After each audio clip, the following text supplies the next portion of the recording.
जैन प्यारे साथियों, आशा करते हैं कि आप सभी अच्छे होंगे और मन लगाकर तो पढ़ाई कर ही रहे होंगे।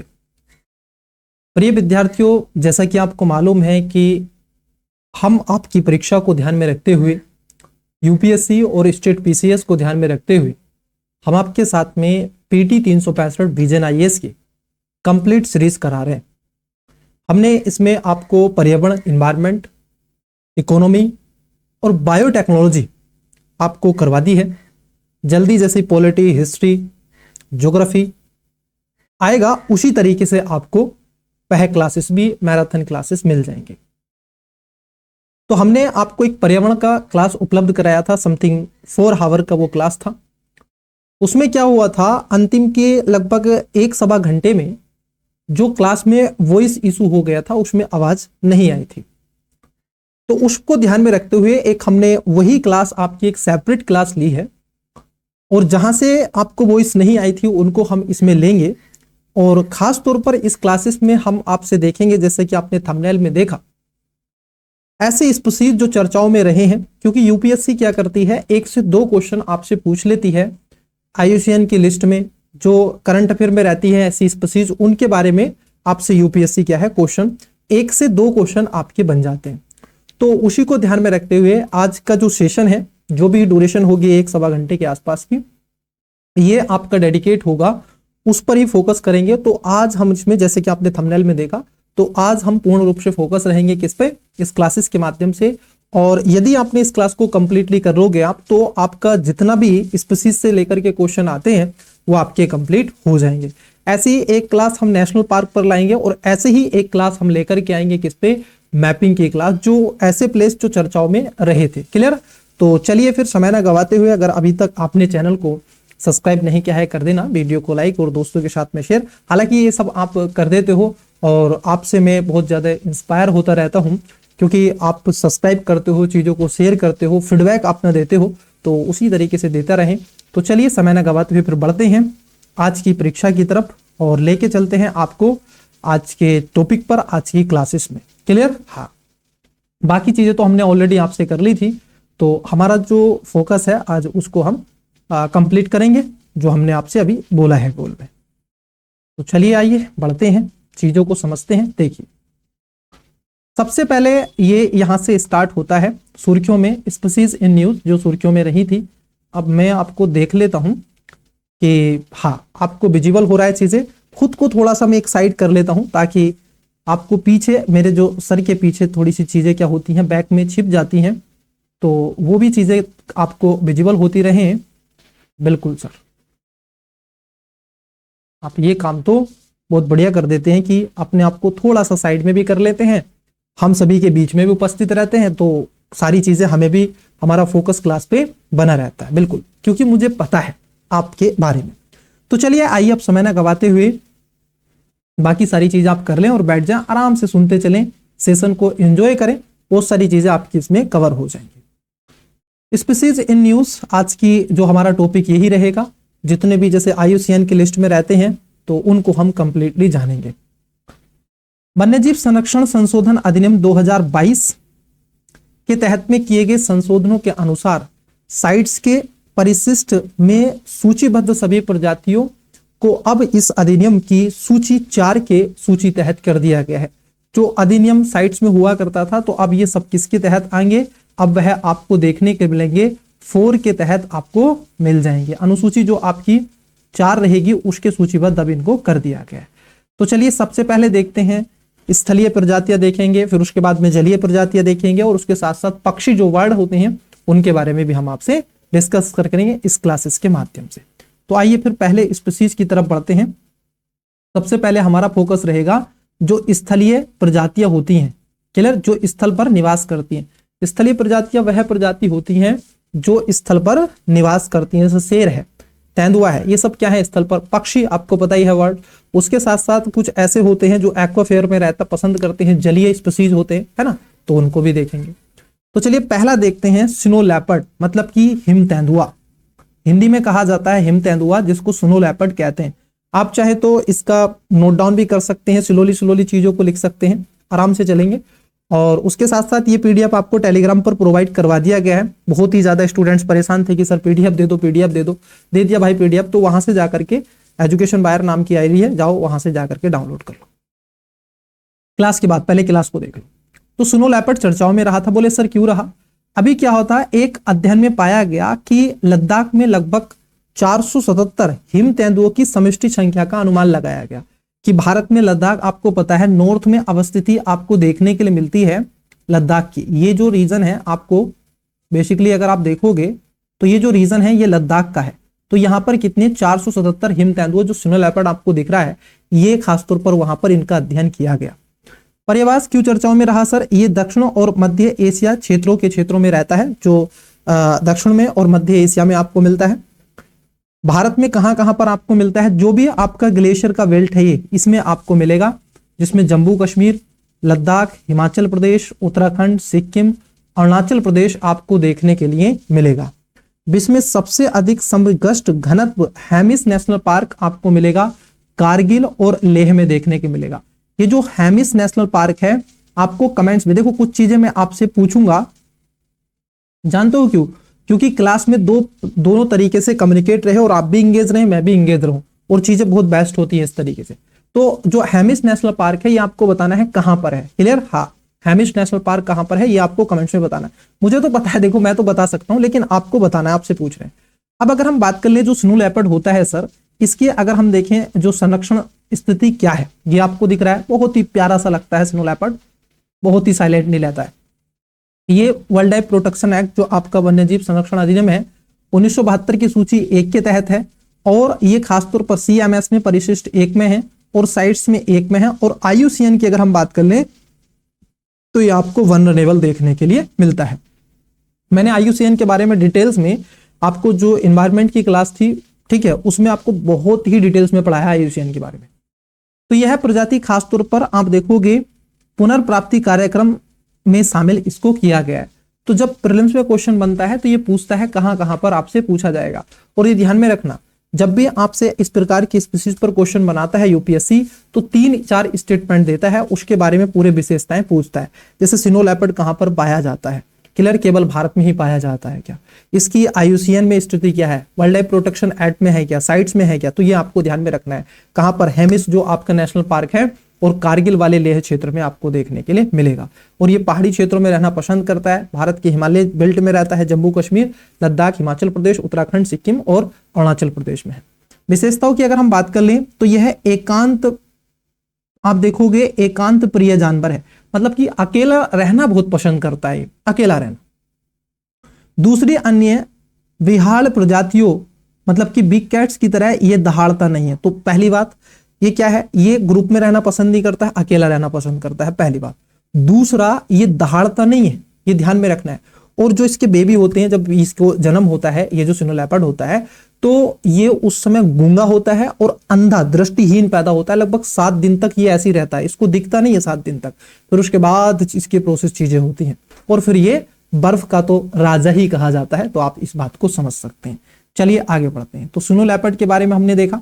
स्नो लेपर्ड संरक्षण हेतु पहलू की अगर हम बात कर लें इससे रिलेटेड, तो प्रोजेक्ट ये हिम तेंदुआ भारत के इंटरनेशनल बिग कैट अलायंस और global snow leopard and ecosystem protection programme मतलब कि GSLP विशेषक घोषणा पत्र 2017, समरकंद संकल्प 2024 और इसके अलावा हिमाचल प्रदेश और लद्दाख का राजकीय, इसको कैटर्स कहा जाता है।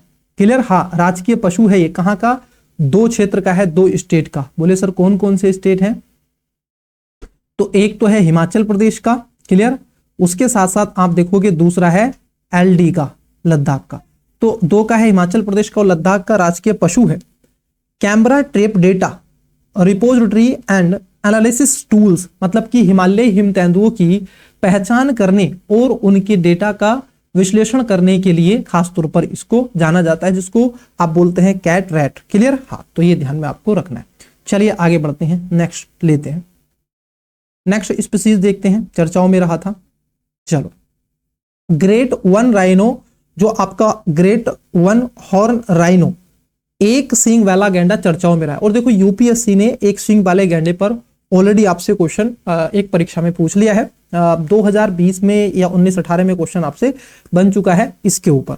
तो चलिए इसके बारे में देखते हैं ये चर्चाओं में क्यों रहा। बेसिकली क्या हुआ है, अभी असम वन विभाग ने गैंडे के सींगों के लिए डीएनए विश्लेषण प्रोफाइलिंग का कार्य शुरू किया है। तो असम का जो वन विभाग है उसने जो गैंडे का एक सींग होता है, क्योंकि एक सींग के लिए प्रसिद्ध है, तो इसको क्या है, अभी इसका डीएनए का एक विश्लेषण प्रोफाइल बनाई है।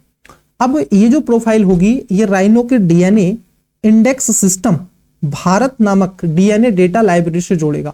तो इससे क्या कर सकते हैं, हम ये पता लगा सकते हैं, इसको टैगिंग कर सकते हैं जियो टैगिंग के साथ साथ, और इसके बारे में और इंफॉर्मेशन हम जुटा सकते हैं। तो ये आपको स्क्रीन पर विजिबल हो रहा है, बड़ा प्यारा सा एक स्पीसीज है। कभी मालूम है जानते हो क्या है इसमें, इसकी जो गर्दन है, इसकी गर्दन इस तरीके से, जैसे हमारी गर्दन है, हम ऐसे कर सकते हैं, ऐसे कर सकते हैं, या बहुत सारे पशुओं से जिराफ है वो ऐसे फोल्ड कर लेता है, लेकिन ये फोल्ड नहीं करता है, इसकी गर्दन ऐसे नहीं होती है, ये पूरा घूमता है। जैसे एलिफेंट है वो अपने सूंड को कर लेता है, लेकिन उसकी गर्दन में नहीं घूमती, तो ऐसे ही इसकी गर्दन नहीं घूमती है, इतनी ऐसे हल्की हल्की करता है, बस ये पूरा ही घूमता है ऐसे। अगर कोई स्पीसीज इसको पीछे चिपक जाए ना तो चिपका रहेगा, इससे कुछ नहीं होने का फिर उसका, है ना। तो इसके लिए तो खासतौर पर आप देखोगे ये, अगर हम देखें वर्ल्ड लाइफ प्रोटेक्शन एक्ट 1972 का सूची 1 में इसको शामिल किया गया है, और परिशिष्ट साइट में देखें तो वहां पर भी 1 में है। बोले सर IUCN में कहां पर इसका स्टेटस है, तो वनरेनेबल है। जैसे सिनोलैपर्ड का था, हिम तेंदुआ का, वैसे ही सेम इसकी स्थिति है। क्लियर, हाँ IUCN में। तो ये आपको ध्यान में रखना है। चलो इसके परिवास को देख लेते हैं, परिवास क्या है इसके बारे में। देखो अगर हम बात कर लें, ये जो आपका राइनो है, ये असम में इनकी सबसे बड़ी सम्मिश्र संख्या देखने के लिए मिलती है, और इसमें लगभग 90% से अधिक गैंडे काजीरंगा जो आपका नेशनल पार्क है असम में, कहां पर है, असम में ये काजीरंगा नेशनल पार्क है, वहां पर आपको देखने को मिलेगा। तो पूरे भारत के 90% आपको देखने के लिए मिलते हैं। विशेषताओं की अगर हम बात कर लें, गैंडों की 5 प्रजातियां, जिसमें ग्रेटर एक सींग वाला गैंडा भी शामिल है। अन्य 4 प्रजातियां अफ्रीकी सफेद गैंडे, जिसको नियर थ्रेट है, मतलब कि IUCN में नियर थ्रेट की सूची के अंतर्गत रखा गया है। काला गैंडा है ये भी अफ्रीका है, ये क्रिटिकली इंडेंजर है। एशिया में मिलते हैं, और भी गैंडे मिलते हैं, भारत का भी तो एशिया में एक सींग वाला, लेकिन इसके साथ साथ सुमात्रा गैंडा है, ये भी क्रिटिकली इंडेंजर है, और जावा गैंडा है, ये भी क्रिटिकली इंडेंजर है। देखो 5 आपको गैंडे मिलेंगे, 2 आपको मिलते हैं कहां पर, अफ्रीका में। अफ्रीका में सफेद और जो आपका ब्लैक गैंडा, मैं आपको कंफ्यूज एकदम क्लियर कर देता हूं। देखो अफ्रीका की अगर हम बात कर लें, अफ्रीका की बात कर ले, वहां पर हैं 2 प्रकार के गैंडे। वहां पर आपको ब्लैक मिलता है और मिलता है व्हाइट, 2 प्रकार के राइनो मिलते हैं। जो वहां का ब्लैक है वो क्रिटिकली इंडेंजर है IUCN की लिस्ट में, और जो व्हाइट है वो नियर थ्रेट है। क्लियर, नियर थ्रेट है, इसको ध्यान में रखना। वही एशिया में अगर हम बात कर लें, एशिया में और अगर हम बात कर लें, तो एशिया में आप पढ़ते हैं, एक तो है जावा और एक है सुमात्रा, एकदम याद करा देंगे। तो जो जावा है वो भी क्रिटिकली इंडेंजर है, CR में रखा गया है, और आपका जो खासतौर पर सुमात्रा है वो भी क्रिटिकली इंडेंजर है, तो ये ध्यान में रखना। वही अगर भारत का जो राइनो है, जो एक सींग वाला, अगर हम इंडिया की बात कर लें, भारत की बात कर लें, तो वहां पर उसकी जो स्थिति है वो वन रिन्यूएबल है। क्लियर, वो वन रिन्यूएबल है। फिर से बता रहे हैं, तो इसमें कंफ्यूज नहीं होना है। अफ्रीका के जितने भी गैंडे हैं, काला गैंडा, सफेद गैंडा, तो वो क्या है, बड़े आकार के होते हैं। ये सब के सब क्या है, आप देखोगे आपको एक इसमें जो ब्लैक है वो क्रिटिकली इंडेंजर है, और व्हाइट वाला नियर थ्रेट है। लेकिन जो सुमात्रा में, जावा इंडोनेशिया में, जावा सुमात्रा में जो मिलता है वो क्रिटिकल इंडेंजर है, और भारत में एक सींग वाला गैंडा आपका वन रिन्यूएबल है। इसके साथ साथ भारतीय गैंडा सभी एशियाई गैंडों में सबसे बड़ा है। ध्यान रखना, भारतीय जो गैंडा है वो एशियाई गैंडों में सबसे बड़ा है। अगर हम देखें पूरे विश्व में सबसे बड़ा गैंडा वो ब्लैक राइनो है, जो अफ्रीका में मिलता है। भारतीय जो गैंडा है एक सींग वाला, वो केवल पूरे एशिया में आपको मिलेगा, एशिया जो कॉन्टिनेंट है। संतति वाली मादाओं को छोड़ करके अन्य गैंडे एकांत प्रजाति, मतलब कि ये भी एकांत प्रिय रहना पसंद करते हैं, मतलब कि सिंगल में रहना पसंद करते हैं। नर गैंडे आमतौर पर अपने इलाके की रक्षा करते हैं, तो एक तरीके से ये पैट्रियार्की वाला कॉन्सेप्ट है इसमें। जैसे देखो होता क्या है, वहां पर भी पैट्रियार्की है।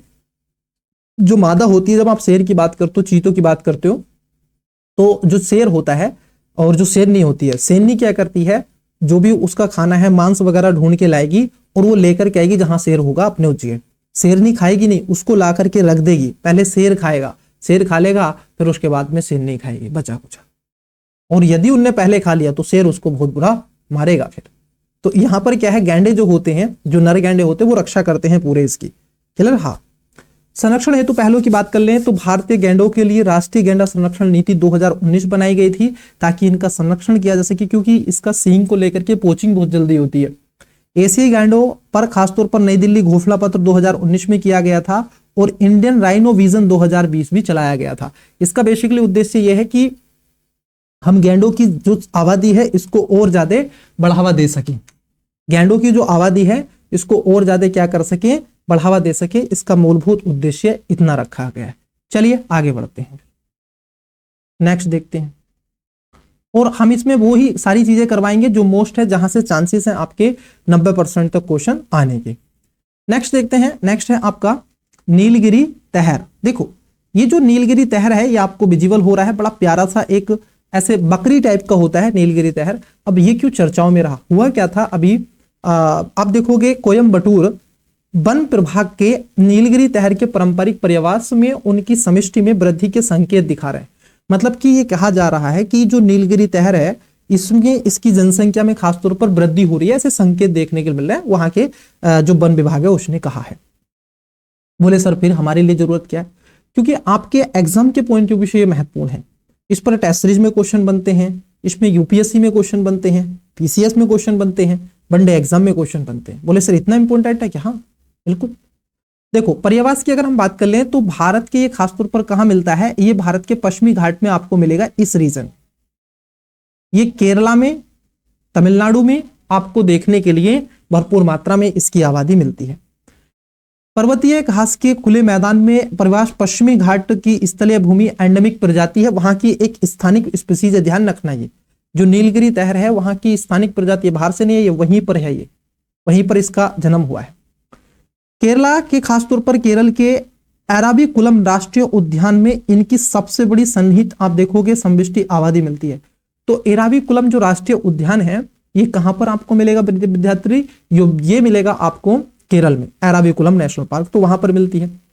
बोले सर इसका IUCN स्टेटस क्या है, तो वर्ल्ड लाइफ प्रोटेक्शन एक्ट की बात कर ले 1972 की सूची 1 में है, और ये IUCN में क्या है आप देखोगे इंडेंजर है। क्या है? इंडेंजर है IUCN की स्थिति में ये नीलगिरी तहर है।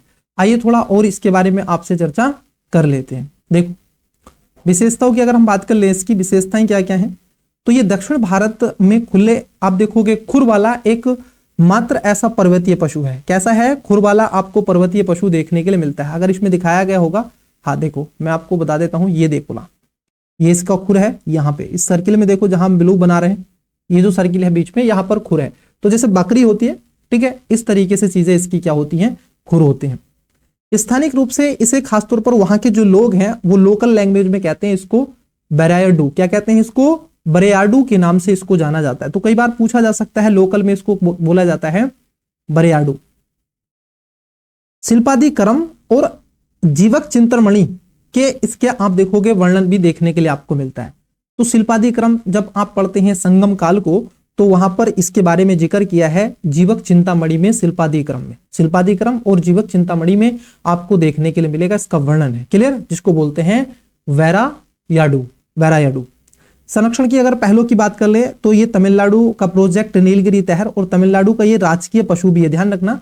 जैसे हमने देखा था सिनो लेपर्ड, सिनो लेपर्ड 2 स्टेट का है, लद्दाख का और हिमाचल प्रदेश का, वैसे ही क्या है ये जो आपका है, क्लियर? हाँ, नीलगिरी जो तहर है ये किसका है? ये तमिलनाडु का राजकीय पशु है, ठीक है, एक स्टेट एनिमल है। और नीलगिरी तहर दिवस मनाया जाता है 7 अक्टूबर को।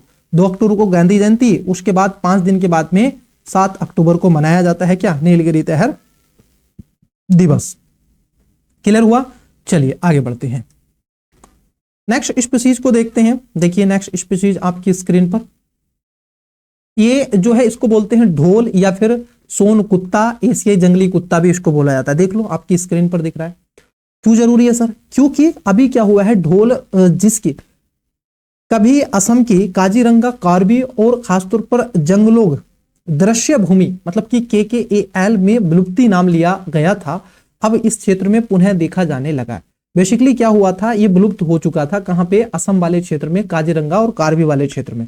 तो वहां पर अब क्या है, ये पुनः इसकी जनसंख्या दिखनी स्टार्ट हो गई है, इसको रिकवर कर लिया गया है। विलुप्त हो गया था, वहां पर दिखाई नहीं देता था, अब ये हुआ है पुनः दिखाई देना स्टार्ट हो गया है। तो देखो महत्वपूर्ण हो जाता है ये इसलिए क्योंकि ऐसी प्रजातियों पर यूपीएससी थोड़ा सा फोकस कर लेता है।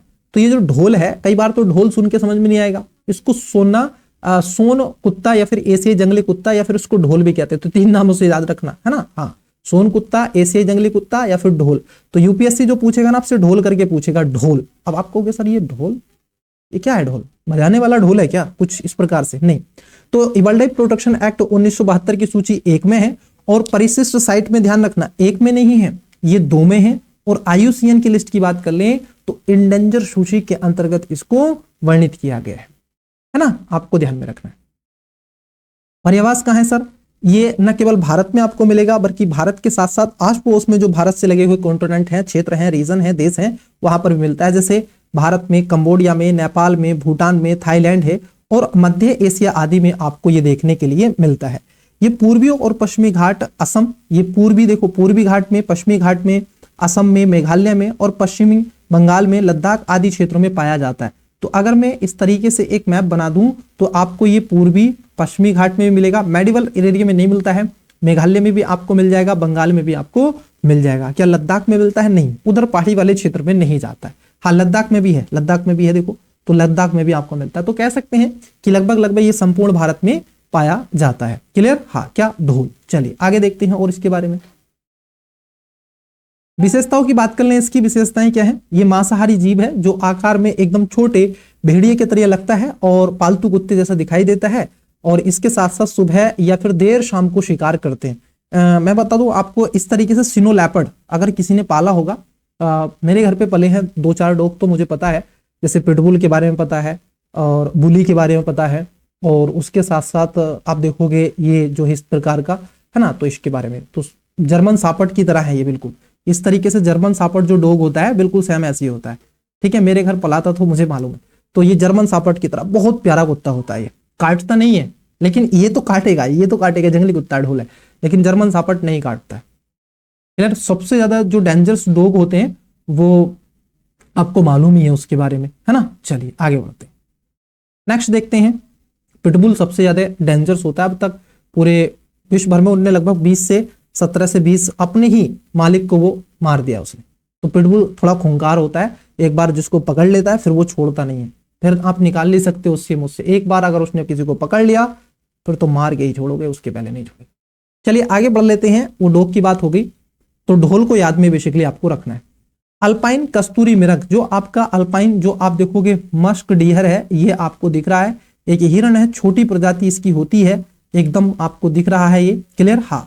तो ये क्यों चर्चाओं में रहा था, ये चर्चाओं में इसलिए था क्योंकि अभी केंद्रीय चिड़ियाघर प्राधिकरण ने, जो सेंट्रल जूलॉजिकल अथॉरिटी है, उसकी रिपोर्ट आई थी, और उसकी रिपोर्ट में पाया गया कि संरक्षण में प्रजनन, कंजर्वेशन, ब्रीडिंग हेतु अल्पाइन कस्तूरी मृग की पहचान करने में गड़बड़ी हुई और उसे गलती से हिमालय कस्तूरी मृग समझ लिया गया।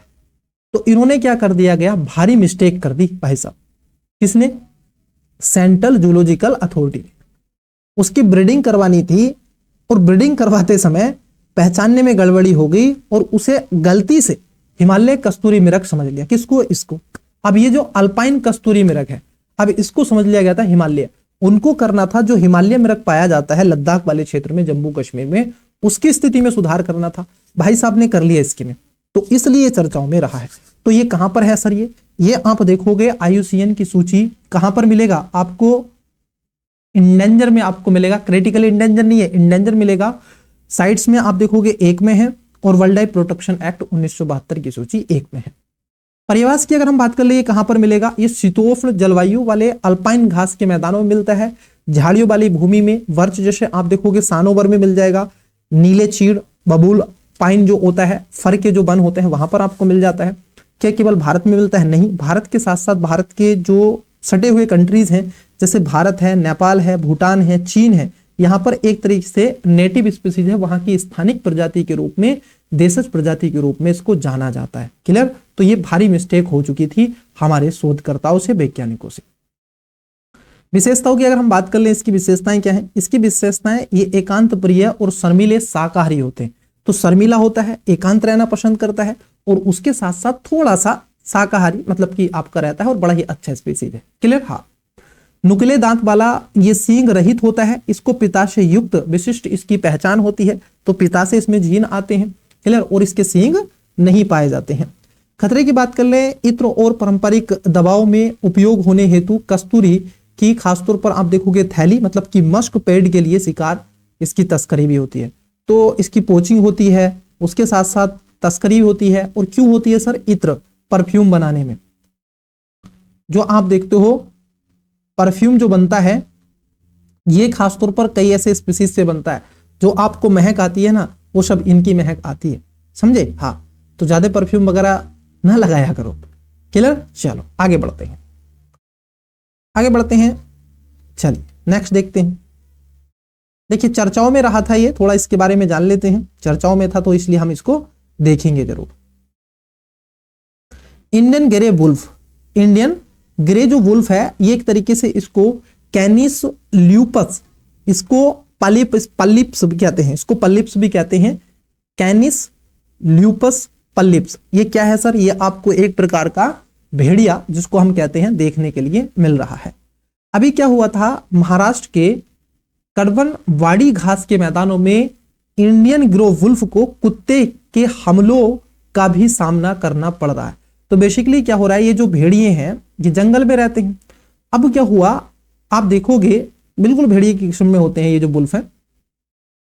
तो ये कुत्तों का वार इन पे हो रहा है। अब कुत्ते इनको पकड़ लेते हैं, और ये जो कुत्ते होते हैं गांव बस्ती के, जो गांव में रहते हैं शहर में, ये किसी को पकड़ते हैं ना तो पूरा ऐसे एक तरीके से ग्रुप में रहते हैं। ये अकेले नहीं जाते हैं बाहर करने के लिए, अकेला चला गया, ग्रुप में 15, 16, 20 कुत्ते एक एक साथ, और इतने एकांत होते हैं ये, इतनी इनमें एकता होती है, फिर चिपट जाते हैं, छोड़ते नहीं है। तो ये चर्चाओं में रहा था। तो ये IUCN में तो आपको नहीं मिलेगा इसका डाटा, क्योंकि अधिक मात्रा में पाए जाते हैं। लेकिन ये वर्ल्ड लाइफ प्रोटेक्शन एक्ट 1972 की सूची 1 में है। पर्यावास की बात कर ले तो महाद्वीपीय भारत सहित राजस्थान, गुजरात आदि क्षेत्रों में आपको मिल जाएंगे। तो ये आपको ध्यान में रखना है। विशेषताओं की अगर हम बात कर ले, इसमें ग्रे वुल्फ की उप प्रजाति छोटे झुंडों में शिकार करता है, और ग्रे वुल्फ की अन्य उप प्रजातियां की तुलना में कम आवाज करता है। भारत के शुष्क और अर्धशुष्क खुले मैदानों में, घास के मैदानों में ये शिकार करते हैं। आपको मालूम है कुत्ते की प्रवृत्ति के, भेड़ियों को तो आप जानते ही हैं, उसी तरीके से ये भी अपना जीवन व्यतीत करते हैं। चलिए ये चर्चाओं में रहा है, इससे क्वेश्चन आने की संभावना आपकी बढ़ जाती है। क्लियर? देखो क्वेश्चन में आपको बता दूं, जहां से क्वेश्चन बनेगा, एक तो बनता है जो क्रिटिकली इंडेंजर होता है, और जो वनरेनेबल होता है, और जो खासतौर पर आप देखोगे IUCN की लिस्ट में नियर थ्रेट भी होता है ना। तो इंडेंजर जो होता है उससे भी क्वेश्चन आ जाते हैं। अब ये आपकी दिख रहा है आपको स्क्रीन पर, जिसको बोलते हैं बोनोबो। क्या बोलते हैं? बोनोबो। बोनोबो, ये बोनोबो आपको दिख रहा है चिंपैंजी की तरह, है ना। अब ये चर्चाओं में क्यों था? तो बोनोबो अब ये चर्चाओं में रहा है वैश्विक स्तर पर। तो ये पहली बात तो वर्ल्ड प्रोटेक्शन जो आपका एक्ट है 1972 का, उसके अंतर्गत इसको क्लैरिफाई नहीं किया गया है। दूसरी बात, ये साइट्स की परिशिष्ट 1 में, अपेंडिक्स में 1 में है, और IUCN की लिस्ट में इसको इंडेंजर सूची के अंतर्गत रखा गया है। क्लियर? हाँ, इसको देख लो बोनोबो। अब अध्ययन क्या है? एक अध्ययन में पाया गया कि बोनोबो के बीच में होने वाला स्वर आधारित संवाद भी लयबद्ध होता है, और ठीक उसी तरह जैसे मानव के भाषाई संवाद होता है। जैसे हम कम्युनिकेट करते हैं, एक दूसरे से बात करते हैं कि हेलो हाय कैसे हो, मैं एकदम फाइन हूं, आप कैसे हैं, मैं भी एकदम मस्त हूं, तुसी गल करो की है, असी चंगे सी और छो की है थोड़ा। तो अब हम क्या कर रहे हैं? कम्युनिकेट कर रहे हैं, है ना, आपस में। जब आप मित्रगण आपस में बात करते होगे तो कुछ इस प्रकार से ही क्या करता है, सुरीली आवाज में ये भी संवाद करता है बोनोबो। अब ये चर्चाओं में रहा है। बोले सर कहां पर है? पर्यावास की बात कर लें तो ये आपको DRC में मिलेगा। कहां पर मिलेगा? केवल कांगो लोकतांत्रिक गणराज्य में आपको मिलता है, अफ्रीका में। कहां मिलता है?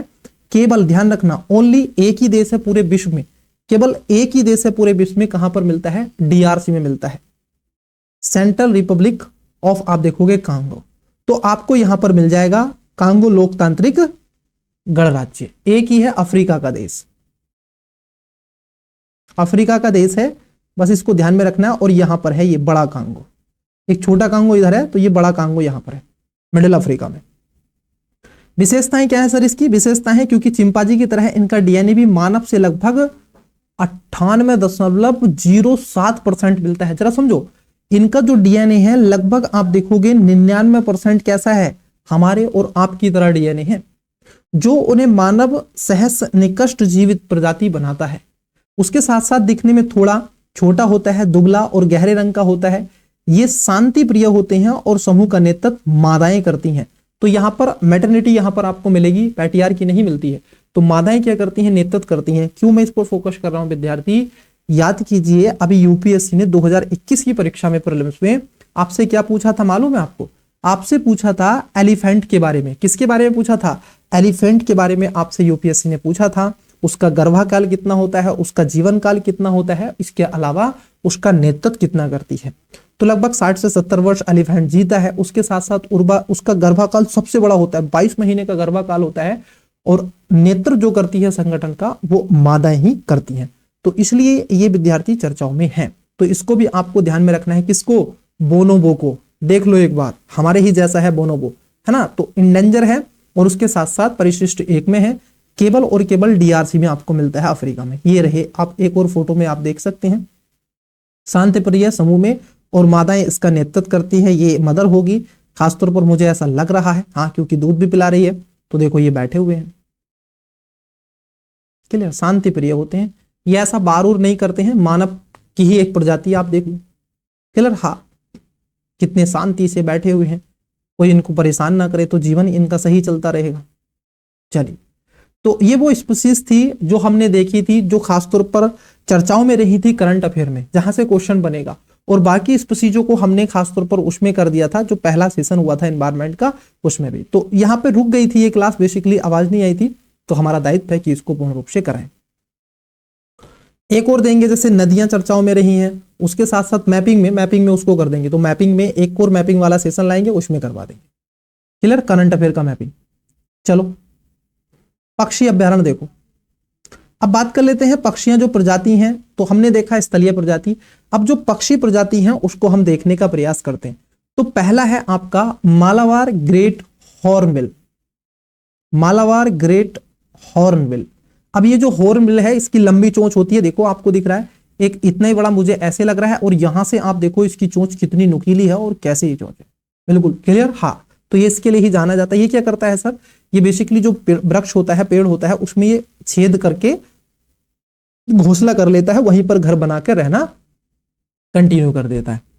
चर्चाओं में क्यों रहा? देखो, अभी बेसिकली केरल के एक शोधकर्ताओं ने मालाबार जो आपका ग्रे हॉर्नबिल के लेकर के संरक्षण कंजर्वेशन लीडरशिप प्रोग्राम, मतलब कि CLP द्वारा फ्यूचर कंजर्वेशनिस्ट पुरस्कार से इसको सम्मानित किया गया। तो अभी क्या हुआ है, केरल के शोधकर्ताओं को अभी एक पुरस्कार से सम्मानित किया गया, इसलिए चर्चाओं में रहा है। CLP वास्तव में फोना and flora international wild life, international wild life, एक है वर्ल्ड लाइफ, एक है वाइल्ड लाइफ कंजर्वेशन सोसाइटी की एक साझेदारी है। अगर हम इसकी बात कर लें, इसका संरक्षण क्या है सर? मालाबार ग्रे जो आपका हॉर्नबिल है, इसके संरक्षण को देखें तो ये खासतौर पर WPA की सूची में 72 में 1 में शामिल है, और IUCN की लिस्ट में इसको वन रेनेबल रखा गया, मतलब कि भविष्य में इसको खतरा हो सकता है। पर्यावास भारत के पश्चिमी घाट की स्थानिक प्रजाति है। तो कहां पे मिलता है? बोले सर ये भारत के पश्चिमी घाट में आपको देखने के लिए मिलता है, यहां बेसिकली मिलता है, क्लियर। हाँ, विशेषताएं हैं हॉर्नबिल की, अन्य आप देखोगे विशेषताएं, इसमें कौस्तक इनमें नहीं होता है, और तेज हंसी जैसी आवाज ये निकालते हैं, हा हा हा हा हा हा। तो कुछ इस प्रकार की आवाजें ये निकालते हैं। चलिए आगे बढ़ते हैं, नेक्स्ट देखते हैं। देखिएगा कितना प्यारा सा लग रहा है एक स्पीशीज। हाँ, आपसे पूछा गया था ये। नेक्स्ट है आपका ग्रेटर फ्लेमिंगो। अब ये चर्चाओं में क्यों है? बोले सर ये चर्चाओं में इसलिए है ग्रेटर फ्लेमिंगो, क्योंकि अभी क्या हुआ था, तमिलनाडु ने बेसिकली मध्य एशियाई उड़ान मार्ग, जिसको सेंट्रल एशियन फ्लाईवे कहा जाता है, क्या कहा जाता है?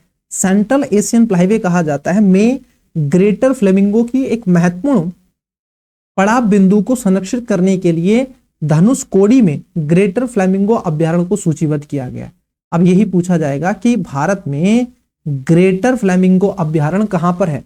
तो धनुषकोडी में है। और धनुषकोडी कहां पर है? आप कहोगे सर ये आपका तमिलनाडु में है। क्लियर? हाँ, ये आपको दिख रहा है बगुले की तरह होता है, जैसे सारस होती है, हंस होता है।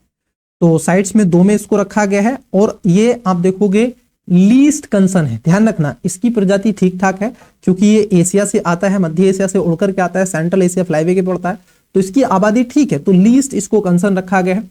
पर्यावास की अगर हम बात कर लें तो यह उथली आर्द्रभूमि के खारे या फिर झाड़िये जो आपकी जल में प्रजनन करते हैं, तो यहां पर रहते हैं।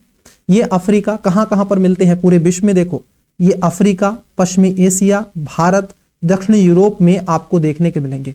तो यूएसए में, अमेरिका में आपको नहीं मिलते हैं, अफ्रीका में मिल जाएंगे, एशिया में मिल जाएंगे, और यूरोप में और भारत में मिल जाएंगे। गुजरात के ग्रेट आप देखोगे रण ऑफ कच्छ, मतलब कि गुजरात के ग्रेट रण ऑफ कच्छ में स्थित कच्छ मरुस्थल वन्यजीव अभ्यारण्य एक अद्वितीय संरक्षण क्षेत्र है, जो दक्षिण एशिया में ग्रेटर फ्लेमिंगो का एकमात्र प्रजनन स्थल है। ध्यान रखेंगे आप कि दक्षिण एशिया में ग्रेटर फ्लेमिंगो का एकमात्र प्रजनन स्थल है, और इस क्षेत्र को अंतरराष्ट्रीय स्तर पर फ्लेमिंगो सिटी के रूप से जाना जाता है। किसको?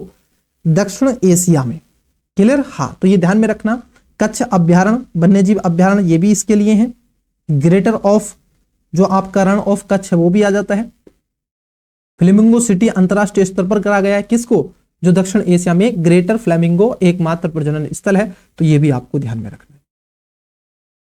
क्लियर? ये आपको दिख रहा है। चलिए आगे बढ़ते हैं। और विशेषताएं क्या है सर इसकी? और विशेषताओं की बात कर लें तो प्रजनन के मौसम के बाद में इसमें से आप देखोगे दूर तक उड़ने भरने की उल्लेखनीय वृद्धि होती है, क्षमता होती है। ये अत्यधिक देशज प्रेमी होते हैं, यानी खासतौर पर इसको फिलोपेट्रिक होते हैं, अर्थात ये अपने मूल स्थान या फिर किसी विशेष क्षेत्र में वापस लौटने या वही रहने की प्रवृत्ति रखते हैं। अगर ये मान लीजिए साइबेरिया से आ गया हो, मान लो कि ये यूरोप से आ गया और भारत आ गया, तो ये वापस चला जाएगा, आप रोक नहीं सकते इसको, उड़ान भरेगा और सीधा वहीं बीच में रुकेगा कहीं और चला जाएगा, क्योंकि इसकी भी क्या होती है, याददाश्त बहुत ज्यादा हाई फाई होती है। चलो आगे बढ़ते हैं, नेक्स्ट देखते हैं। नेक्स्ट स्पीसीज है और बड़ा ही महत्वपूर्ण स्पीसीज है जिसको बोलते हैं जलीय प्रजातियां। तो अब बढ़ते हैं हम जलीय प्रजातियों की तरफ विद्यार्थी। हमने अब तक किसके बारे में देखा था? स्थलीय देख लिया, पक्षी देख लिए, अब हम बढ़ेंगे आपसे जलीय प्रजातियों को लेकर के। तो जलीय प्रजातियों को लेकर के आप नोट्स बना सकते हैं। क्लियर? हाँ, जो चर्चाओं में रही हैं। देखो इसमें सबसे पहले आता है डुगोंग। क्या आता है? डुगोंग। ये जो डुगोंग है ये बहुत ही ज्यादा महत्वपूर्ण है, ये मोस्ट है, इसको आप मोस्ट मार्क कर लेंगे। क्लियर? यूपीएससी के प्रीलिम्स में क्वेश्चन बनने के चांसेस रहते हैं। तो ये जो डुगोंग है बड़ा ही प्यारा स्पीसीज है। मेरी इच्छाएं हैं कभी जिंदगी में मौका मिला मुझे ऐसा, तो मैं इस डुगोंग को जरूर स्पर्श करके देखूं अपने हाथ से। हाँ देखो, संदर्भ की अगर हम बात कर लें तो अभी क्या हुआ था, आईयूसीएन ने खासतौर पर आईयूसीएन विश्व संरक्षण कांग्रेस 2025 की एक बैठक हुई थी। पाक की खाड़ी जो पाल्क वे है, मैं आपको एक मैप बना देता हूं, मैप बना लेते हैं, एक छोटा सा प्यारा सा भारत का मैप। तो ये कुछ इस प्रकार से, तो यहां पर पाल्क वे मिलती है तमिलनाडु के जस्ट नाउ नीचे, तो यहां पर हमें मिलती है डुगोंग। तो अभी क्या हुआ था, आईयूसीएन की एक कांग्रेस कमेटी बैठी थी, तो उसने भारत में पहले डुगोंग संरक्षण रिजर्व को मान्यता देने वाला एक संकल्प अपनाया है। तो क्या होगा, डुगोंग को खासतौर पर संरक्षण रिजर्व बनाया जाएगा पाल्क वे में, श्रीलंका और चाइना के बीच में जो है। क्लियर? मन्नार की जो खाड़ी है वहां से पाल्क वे है जो बंगाल की खाड़ी को और इंडियन ओशन को क्या करती है, जोड़ती है, कनेक्ट करती है। तो इस बीच में क्या बनाया जाएगा, डुगोंग संरक्षण एक रिजर्व बनाया जाएगा। डुगोंग कंजर्वेशन आप देखोगे एक रीजन बनाया जाएगा वहां पे। इस डुगोंग संरक्षण रिजर्व की स्थापना 2022 में तमिलनाडु सरकार ने वन्यजीव संरक्षण अधिनियम 1972 के तहत की गई थी। तो कब कर दी गई थी? 2022 में, वाइल्ड लाइफ प्रोटेक्शन एक्ट आपका 1972 के तहत। अगर हम बात कर ले यहाँ पे इसकी स्थिति क्या है, तो WPA में 1 में रखा गया है, और आप देखोगे CMS में परिशिष्ट आपको 2 में है और साइट्स में भी 1 में है। यहां तक कि इसको वनरेबल स्पीसीज के रूप में निर्धारित किया गया है आईयूसीएन में। तो अगर आपसे पूछा जाए कि आईयूसीएन की स्थिति क्या है, तो आपको पता होनी चाहिए कि सर वनरेबल है। और भी कई ऐसे बिंदु हैं इसके बारे में, उनको भी देखते हैं। पर्यावास की बात कर ले इसकी, ये पूर्वी अफ्रीका से लेकर के प्रशांत महासागर तक लगभग 40 देशों में सबसे बड़ी समृष्ट जो ऑस्ट्रेलिया में आपको मिलती है। तो विश्व भर में ये पाई जाती है लगभग 40 देशों में। अफ्रीका से लेकर के प्रशांत तक आपको मिलती है, इंडियन ओशन में मिलती है। और सबसे बड़ी जो मिलती है ये डुगोंग आपको ऑस्ट्रेलिया में मिलती है। भारत में पाक की खाड़ी में सबसे बड़ी आपको आबादी इनकी मिलेगी, कहां पर? पाक की खाड़ी में, मन्नार की खाड़ी और कच्छ की खाड़ी गुजरात में मिलता है, मन्नार की खाड़ी तमिलनाडु के नीचे, और ये इसका ही एक रीजन है पाक, जो पाल्कवे है। क्लियर? हाँ, आगे बढ़ते हैं। विशेषताओं की अगर हम बात कर ले, इसकी विशेषताएं क्या है? विशेषताएं, यह एकमात्र समुद्री शाकाहारी स्तनपायी है। ध्यान रखना, ये कैसा होता है? शाकाहारी होता है। जो आपकी सी ग्रास होती है उसको ये कंज्यूम करता है। जो आहार के लिए पूरी तरह से समुद्री घास पर निर्भर होती है, इसको सी ऑफ काउ कहा जाता है। क्या कहा जाता है? समुद्री गाय कहा जाता है। फिर से बता रहे हैं आपको, इसको समुद्री गाय कहा जाता है। इसके पर्यावरण क्षरण और शिकार को, प्रजाति को पुनर्प्राप्ति, मतलब कि पकड़े जाना, इसको पुनः प्राप्त किया जाएगा ताकि इसको कंजर्वेशन किया जा सके, इसमें खासतौर पर वृद्धि की जा सके इसकी आबादी में। तो ये ध्यान में रखना है, इसको समुद्र की गाय कहा जाता है। एक और कुछ शब्द कहा जाता है, मेरे को रिकॉल हो रहा है थोड़ा थोड़ा, लेकिन अभी मैं कंफ्यूज हूं। कुछ और भी इसको कहा जाता है। इसको न केवल समुद्री गाय कहा जाता है बल्कि और कुछ नाम से भी इसको जाना जाता है ना? अगर आप रिकॉल कर पा रहे, क्योंकि मैंने आपको पढ़ाया था इसलिए मेरी स्मृति में थोड़ा थोड़ा वो घूम रहा है, जैसे आएगा मैं बता दूंगा। क्लियर हुआ? तो चलिए एक बार पुनः और देख लो इसको, क्योंकि ये सर मोस्ट है ना? इसको मोस्ट मार्क कर लो, ये पूछने की संभावना आपकी है। आइए आगे बढ़ते हैं, ये भी बहुत जरूरी है। हाँ, यहां से भी क्वेश्चन बन जाते हैं कच्छप से। देखो, अभी ओलिव रिडले जो कछुए होते हैं, ओलिव रिडले जो टर्टल हैं आपके, ORT इसको कहा जाता है। ये आपको दिख रहा है, बहुत ही सॉफ्ट सा बड़ा छोटे से कछुए होते हैं। ये पूरे विश्व भर में पाए जाते हैं। होता क्या है, ये गहीर माथा जो उड़ीसा का है, पूर्वी जो भारत का पूर्वी जो घाट है उसमें बेसिकली आते हैं। ये नवंबर दिसंबर के समय आते हैं, अक्टूबर नवंबर में, और ये लगभग 4-5 महीने रहते हैं। रीजन है कि यहाँ पर आते हैं और इनकी पोचिंग, मतलब कि पोचिंग नहीं होती है, बेसिकली यहाँ पर ये अंडे वगैरह देते हैं, तो यहाँ पे ये आते हैं। बहुत कई लाख की तादाद में, 20 लाख कछुआ आता है यहाँ पर। उसको लेकर के एक पूरा पार्क बनाया गया है और अलाउ नहीं होता है, बाहर से देख सकते हो, अंदर नहीं जा सकते। उस पर पूरा नेट वोट लगा करके, मैट वैट वगैरह लगा सही से उसको करके रखा, ताकि इनको सुरक्षित प्रदान किया जा सके। इनके ये क्षेत्र रहता है, मतलब इतने कछुए होते हैं आप पैर नहीं रख सकते, इतना कछुआ आता है उस तट पर। तो ये वहीं का फोटो है। देखो अभी क्या हुआ था, ऑपरेशन ओलिविया, मतलब कि ओलिविया के तहत में उड़ीसा के गहीर माथा के तट पर लगभग 8 लाख से ज्यादा ओलिव रिडले कछुओं को संरक्षित किया गया। आप समझ सकते हैं, 8 लाख कछुए, और छोटे छोटे होते हैं, बड़े प्यारे प्यारे। पर्यावास की अगर हम बात कर लें तो पर्यावास ये प्रशांत, अटलांटिक और हिंद महासागर का गर्म और उष्णकटिबंधीय जल में रहते हैं। तो शीत कटिबंध में नहीं, बल्कि उष्णकटिबंधीय वाला जो रीजन है वहां पर आपको देखने के लिए मिलते हैं। इसके अलावा वाइल्ड लाइफ प्रोटेक्शन जो एक्ट है 1972 का, एक में है, साइट्स में एक में है, और ये वन रिन्यूएबल है। ध्यान रखना, भविष्य में इसको चुनौती है, खतरा है, लेकिन अभी वन रिन्यूएबल की अंतर्गत इसको रखा गया। तो वन रिन्यूएबल है। विशेषताएं क्या है सर? इनमें अंडा देने की अनोखी सामूहिक प्रक्रिया होती है, मतलब कि जिसको मास नेस्टिंग कहते हैं। और ये खासतौर पर इसको क्या कहा जाता है, ओरिवाडा इसको कहा जाता है, जब ये मास नेस्टिंग करते हैं। और सभी समुद्री कछुओं में सबसे छोटी और सबसे अधिक संख्या में पाई जाने वाली प्रजाति कही जाती है ओलिव रिडले टर्टल। क्लियर? चलो आगे बढ़ते हैं। संरक्षण को लेकर के क्या हो रहा है सर? इसके संरक्षण की बात कर ले तो ऑपरेशन ओलिविया चलाया जा रहा है। 1980 के दशक में भारतीय तटरक्षक बल द्वारा शुरू किया गया था और हर साल नवंबर से मई तक संचालित किया जाता है। यह अभियान मुख्य रूप से गहीर माथा तट, जिसको खासतौर पर ऋषि कुल्या, नदमुख और देवी नदमुख पर संचालित है। दो चीजें याद रखना, ऑपरेशन ओलिविया 1980 के दशक से चल रहा है, जो नवंबर से मई तक चलाया जाता है, क्योंकि नवंबर भी आते हैं और मई तक रहते हैं भारत में। यह अभियान मुख्य रूप से गहीर माथा के तट पर आपको देखने को मिलेगा। ऋषि कुल्या नदी आपको मिलेगी और देवी नदमुख, 2 नदियां हैं वहां पे गहीर माथा पर, तो उसके मुहाने पर जैसे आपको देखने को मिलेंगी तो वहां आ जाते हैं। क्लियर? हाँ, चलिए आगे बढ़ते हैं, नेक्स्ट देखते हैं। नेक्स्ट है आपका एशियाई विशाल सॉफ्ट सेल कछुआ, जिसको बोलते हैं पैलोचेलिस कैटोरी। पैलोचेलिस कैटोरी, इसको Asian giant soft shell turtle, Pelochelys cantorii इसको कहा जाता है। ये आपको दिखाई दे रहा है। और मेरे प्यारे विद्यार्थियों, बहनों और भाइयों, लाल और लालियों, ये मोस्ट है, ये मोस्ट है, इसको मोस्ट मार्क कर लो। हुआ क्या है, अभी केरल के कासरगोड में इसकी प्रजाति संरक्षण पर निर्मित एक वृत्त चित्र, मतलब कि डॉक्यूमेंट्री ने दादा साहब फाल्के फिल्म महोत्सव को पुरस्कार जीता है। इसके ऊपर एक डॉक्यूमेंट्री बनाई थी उन्होंने, तो उन्होंने क्या करा, अभी इस पर एक दादा साहब फाल्के पुरस्कार जीत लिया, इसके ऊपर डॉक्यूमेंट्री बनाई थी। अब जरा इसको समझना, ये एक तो सॉफ्ट सेल होती है, इसकी जो ऊपर की स्किन आपको दिख रही है, ये ऊपर की जो स्किन है ये वाली, ये बड़ी सॉफ्ट होती है, एकदम मुलायम। आप इसको टच करोगे ना बहुत ऐसे इजी, जैसे आप, हाँ सब लोग सभी जानते हैं, लड़के भी लड़कियां भी, जो इस विद्यार्थी जीवन में देखो ये चीजें पता है। जब आप कभी एक छोटे छोटे होते थे स्कूल में, तो कोई बॉल आती थी, उसको हम लोकल लैंग्वेज में पानी वाली गेंद बोलते थे, और उसको टब मारते थे तो वो कूदती थी बहुत ज्यादा, छोटी होती थी इतनी, एक तो वो, तो उसको आप ऐसे दबाएंगे तो वो बड़ी मुलायम होती थी, सॉफ्ट। तो ऐसी समथिंग इसकी होती है। पर्यावास की बात कर ले तो ये तराई वाली आप देखोगे, बड़ी नदियों में, झीलों में, जलाशय, नदमुख वाले क्षेत्रों में, जिसमें मैंग्रोव से होकर के बहने वाली सरिताओं में, नदीमुख के पास में, और पाक युक्त मैदान वाले क्षेत्रों में आपको मिल जाएंगे। यह केंटर विशाल सॉफ्ट सेल कछुआ इसको कहा जाता है। यह दक्षिण और दक्षिण पूर्व एशिया में पाया जाने वाला ताजे जल का एक लंबा कछुआ होता है।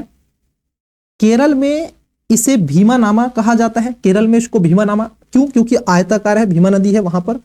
भीमा का अर्थ होता है विशाल, क्लियर। आमा का अर्थ होता है कछुआ, तो इसको क्या कहते हैं? भीमा नामा कहा जाता है। नामा का मतलब होता है वहां पर कछुआ, और भीमा का मतलब है विशाल, से वो मापते हैं। तो यदि भीमा है तो बड़ा, दक्षिणी, तो बहुत बड़ा कछुआ होता है ये। वाइल्ड लाइफ प्रोटेक्शन एक्ट में 1972 की एक सूची के अंतर्गत है, साइट्स में 2 में है, और ये है क्रिटिकली इंडेंजर। और इसलिए मैं कह रहा हूं कि जब सीआर लग जाता है तो यूपीएससी उस पर थोड़ा फोकस ज्यादा करता है, मतलब कि 90% आप देखोगे यूपीएससी उसकी तरफ फोकस करना स्टार्ट कर देता है। तो क्वेश्चन बन सकता है, इसको ध्यान में आपको रखना है। ये भी पूछ लेगा कि स्टेटमेंट में इसको भीमा नामा भी कहा जाता है, या फिर इसको केंटर विशाल सॉफ्ट सेल कछुआ भी कहा जाता है। तो ये क्रिटिकली इंडेंजर है, साइट्स में 2 में है, और वाइल्ड लाइफ प्रोटेक्शन एक्ट में आपको मिलेगा। और कहां पे मिलता है? ये दक्षिण और दक्षिण पूर्व एशिया में पाया जाता है, ध्यान रखना, क्लियर। जल का लंबा कछुआ है, सबसे लंबा, ताजे जल का, फ्रेश वाटर में रहता है, ये भी ध्यान में रखना।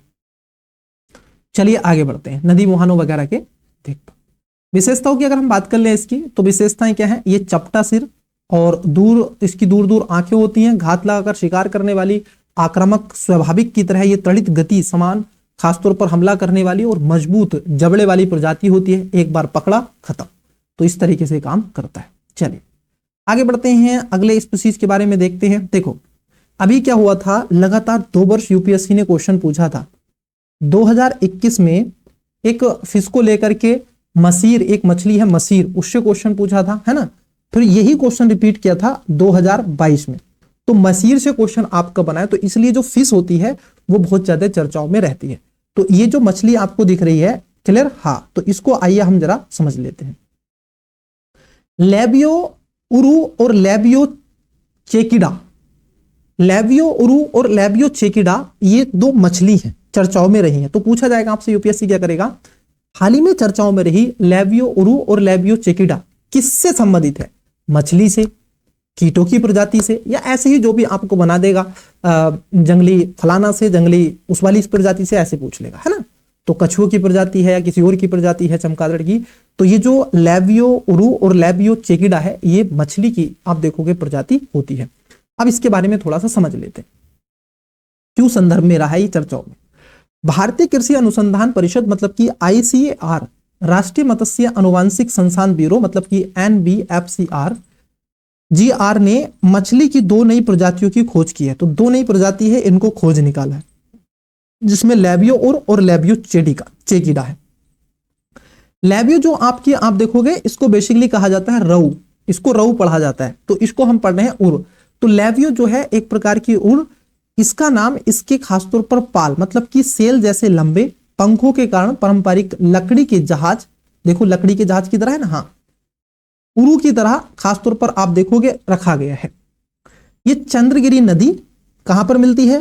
ये चंद्रगिरी नदी में पाई जाती है। चंद्रगिरी नदी जो पश्चिम की ओर बहने वाली एक अंतर राज्य नदी है, जो कर्नाटक के कोडांगू पट्टीमाला पहाड़ी से निकलती है। तो कहां पर है? कर्नाटक में आपको मिलेगी चंद्रगिरी नदी, उसी राज्य में निकलती है, उसी में विलुप्त हो जाती है, ध्यान में रखना चाहिए। हाँ, दूसरी है आपकी जिसको बोलते हैं लैबियो चेकिडा। अब ये जो लैबियो चेकिडा है ये एक छोटी और गहरे रंग की मछली होती है जिसे स्थानीय स्तर पर काका चेकिडा कहा जाता है। क्या कहते हैं इसको?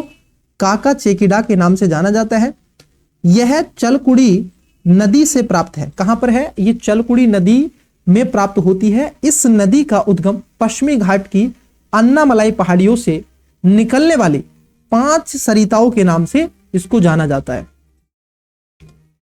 उपर्युक्त खासतौर पर दोनों मछलियां प्रजातियां ताजे जल की हैं, क्लियर, और अपने विशेष नदी तंत्रों की स्थानीय प्रजातियां हैं और इनकी प्राप्ति जैव विविधता हॉटस्पॉट के और पश्चिमी घाट पर महत्वपूर्ण भूमिका को रेखांकित भी करती हैं। तो आई होप कि यहां तक चीजें आपको ऑलरेडी समझ में आ गई है।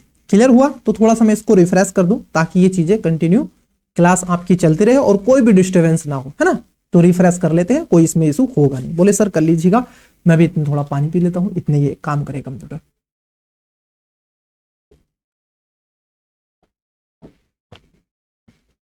बोलो यहां तक जो हमने अब तक कवर कराया है एकदम चीजें स्पष्ट है? बताओ कंठस्थ हो गई होंगी। मैं आपको यह आश्वासन दिला दूं क्योंकि बड़े ही धैर्यपूर्वक हम एक एक पॉइंट को, एक एक बिंदु को आपसे समझ रहे हैं, क्लियर, सारी चीजों को जान रहे हैं, तो चीजें बहुत ही ज्यादा स्पष्ट और जरूरी भी हैं। चलो फिर आगे बढ़ते हैं। अब बात कर लेते हैं आगे कुछ ऐसे सरीसृप हैं, जैसे सरीसृप है, कीट है, उभयचर आदि हैं। तो कई बार आपसे पूछ लेता है कि निम्नलिखित में से किससे संबंधित है। चीटी तलक से क्वेश्चन पूछा है 2023 में यूपीएससी ने।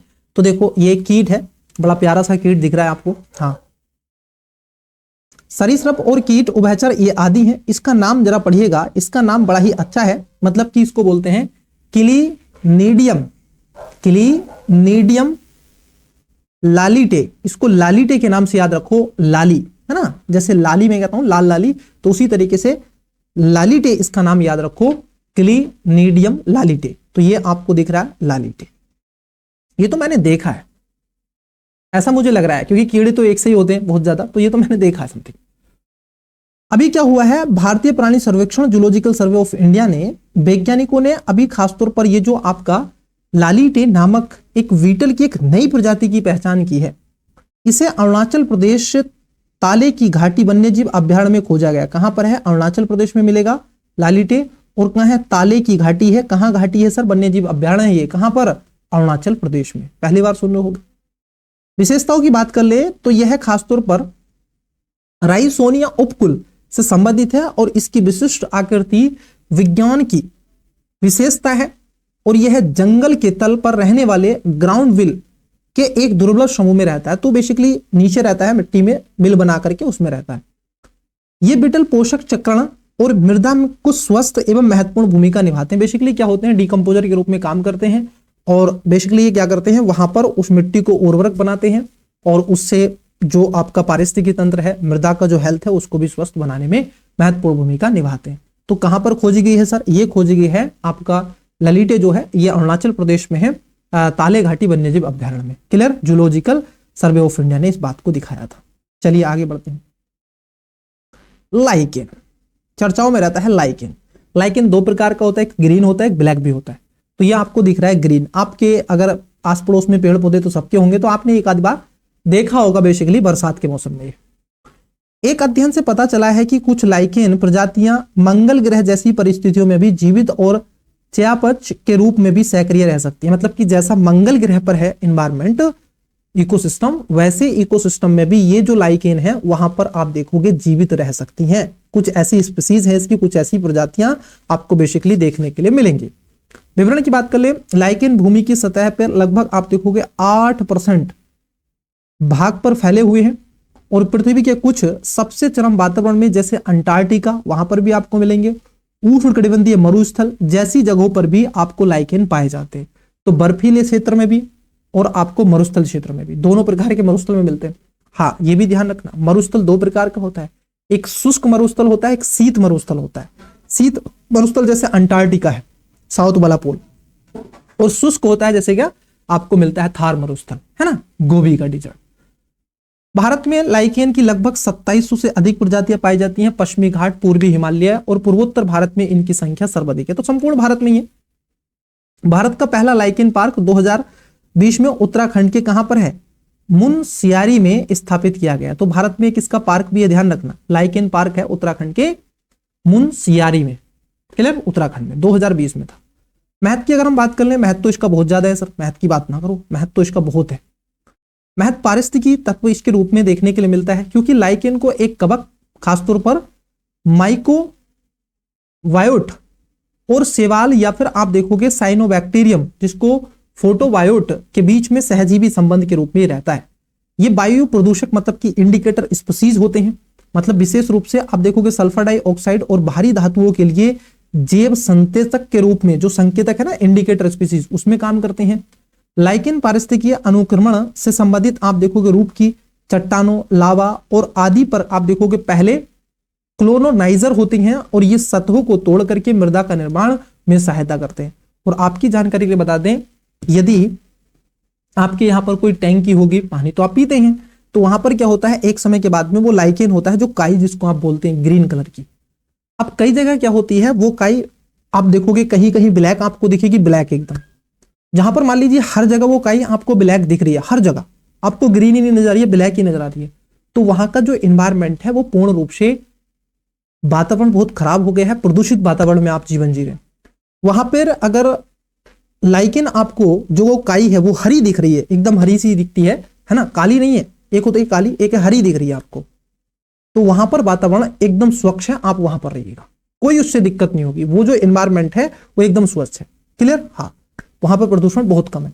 अब कई जगह क्या होता है, हरी भी नजर आती है और काली भी नजर आती है, तो वो मॉडरेट होता है, प्रदूषण तो है, कम है, लेकिन वहां पर जीवन योग्य चीजें हैं, थोड़ा सा अगर हम अच्छे से रहें तो ये भी आपको ध्यान में रखना है। तो ये कई चीजें इंडिकेटर ये मानव के लिए भी है, तो हम इससे भी सीख सकते हैं, क्लियर। चलिए, ये क्या है सर, ये कौन सा स्पीसीज आपने दिखा दिया, ये तो स्पीसीज है, पता नहीं क्या है।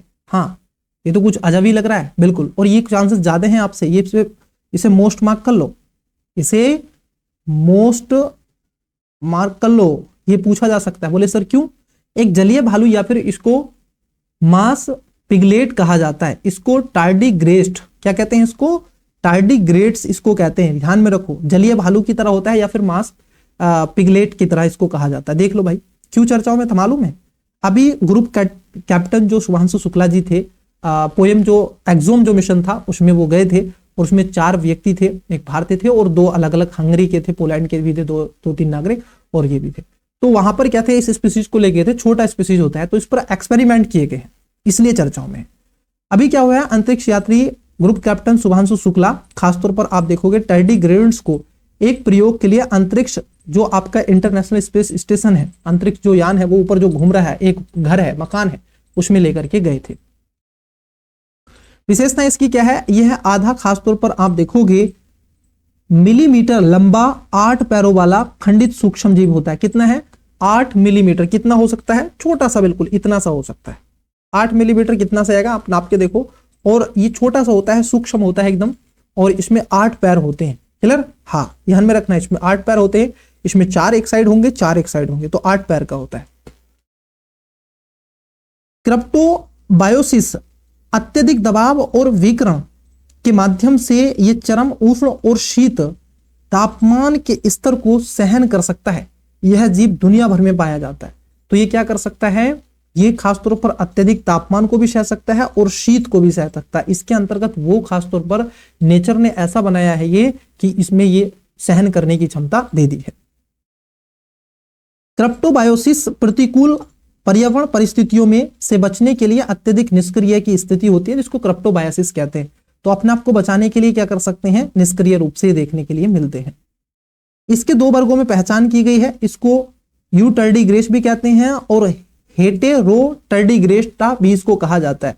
कुछ समुद्री प्रजातियां भी इसमें शामिल हैं, तो ये भी ध्यान में आपको रखना है। कुछ स्थलीय भी होती हैं, मतलब कि छोटी, और कुछ आपकी समुद्री प्रजातियां भी होती हैं, तो ये आपको दिख रहा है। चलिए आगे बढ़ते हैं, नेक्स्ट देखते हैं सिकांडा। सिकांडा देख लो ये।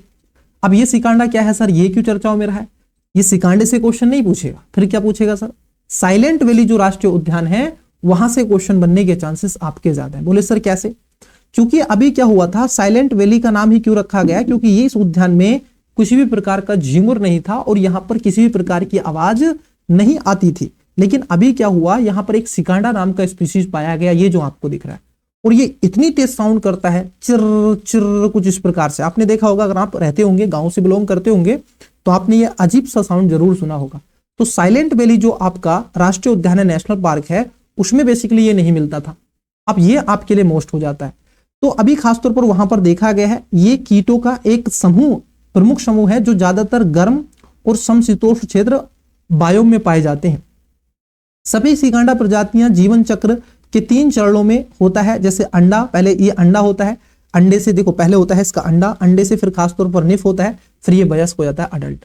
ठीक है, अंडे से निकलता है, मतलब कि इसको बोलते हैं लार्वा, और उसके बाद में फिर अडल्ट हो जाता है, बड़ा बच्चे से जाता है बड़ा। वयस्क मादा सिकांडा आमतौर पर आप देखोगे अपने अंडे लकड़ी वाले पौधों के तंतुओं में देती है, जो लकड़ी वाले पौधे तंतु होते हैं ना ऐसे निकले हुए, उसमें देती है। ये बहुत तेज आवाज करते हैं और इनकी अधिकतर प्रजातियां ड्रम, जैसे आप देखोगे ट्रम्बलेंस की तीव्र बबलिंग और खासतौर पर एबबलिंग से उत्पन्न होती है। जैसे आप देखोगे जब ये उड़ते हैं तो आपने देखोगा जो व्हीट होती है, मुहाल की मक्खी होती है ना, तो उसको देखना ड्रेवलिंग की तरह काम करती है। और इस पे यूपीएससी ने 2023 और 24 में क्वेश्चन, आई थिंक 23 में क्वेश्चन पूछा था कि निम्नलिखित में से कौन सा स्पीशीज क्या करती है, ड्रम्बल्स करती है, ड्रम्बल्स करती है, जिसको टिम्बल्स कहते हैं, डबलिंग करती है। तो ये भी इस तरीके से काम करता है, ध्यान में रखना। तो ये भी बहुत सारी स्पीशीज होती है, गिन गिन। तो अब आपको बताना है साइलेंट वैली जो नेशनल पार्क है केरल में आपको मिलता है, क्लियर? हाँ, तो ये ध्यान में रखना है, मोस्ट है ये, बस इतना ध्यान में रखना है। तो पहले वहां पर किसी भी प्रकार की आवाज नहीं आती थी, एकदम शांत रहता था, उसमें चले जाओ किसी स्पीशीज की आवाज नहीं आएगी, बिल्कुल शांत, आप ही जाओगे आपकी आवाज आएगी उसमें, रात में चलेगे तो, इसलिए उसको साइलेंट वैली कहा जाता है। ये है, और देख लो आप इसको, ये है वो स्पीशीज। तो ये इसकी अभी क्या है, वहां पर खोज की गई है। चलिए आगे बढ़ते हैं। कुछ पादप प्रजातियां हैं, तो ये मोस्ट है, पादप प्रजातियों की बात कर लेते हैं थोड़ा। आप भी कहोगे सर कंप्लीट ही करा दोगे क्या? मैं बिल्कुल कंप्लीट करा दे। देखो मोस्ट है ये, क्लियर? हाँ, ये मोस्ट है। लाल चंदन, जिसको आप रेड सैंडर्स कहते हैं, लाल चंदन। अब देखो ये इसकी स्थिति क्या है, अभी क्या हुआ है, राष्ट्रीय जैव विविधता प्राधिकरण ने पहुंच और लाभ साझाकरण तंत्र के तहत में लाल चंदन संरक्षण के लिए धनराशि को स्वीकृति दे दी गई है। इसका संरक्षण हो सके, बेसिकली क्या होता है, लाल चंदन के वृक्ष बहुत बड़े होते हैं, हमारे यहाँ आंध्र प्रदेश में ज्यादातर मिलते हैं, और ये IUCN में इसको वर्गीकृत किया गया है, ये इंडेंजर की लिस्ट में शामिल है, और साइट्स में 2 में इसको रखा गया। रेड सैंडर्स अगर हम बात कर लें इसके बारे में, तो पर्यायवासी है, आंध्र प्रदेश के दक्षिण पूर्वी घाट में स्थानिक प्रजाति है, वहां की स्थानिक है, और लगभग ये 150 से 900 मीटर तक की ऊंचाई के शुष्क पर्णपाती वनों में उगते हैं। कितने? 150 मीटर से 900 मीटर तक चले जाते हैं, बहुत काफी है। और आपको मालूम है 1000 मीटर कहा जाता है 1 किलोमीटर को, तो आप समझ सकते हैं इनकी हाइट कितनी होती है, बहुत ऊंचे हो जाते हैं। तो पर्णपाती वन होते हैं ये, खासतौर पर वृक्ष होते हैं। उपयोग की बात कर ले, इनका उपयोग बहुत बढ़िया फर्नीचर में लिए, संगीत जो वाद्यान होते हैं आयुर्वेद में किया जाता है। इससे प्राकृतिक जो लाल रजनक, खासतौर पर रेड डाई में भी इसका प्रयोग किया जाता है, क्लियर? हाँ, जो रंजक होता है, रेड कलर की डाई होती है, उसमें भी ये खतरे में है। अवैध कटाई और तस्करी इसकी बहुत ज्यादा होती है, तो ये आपको दिख रहा है रेड सैंडर्स, ध्यान में आपको रखना है। आगे बढ़ते हैं। ये एक केला की प्रजाति है जो आपको देखने के लिए मिली है। क्या है सर, ऐसा क्या है इसमें जो बनाना हमें पढ़ा रहे हो आप?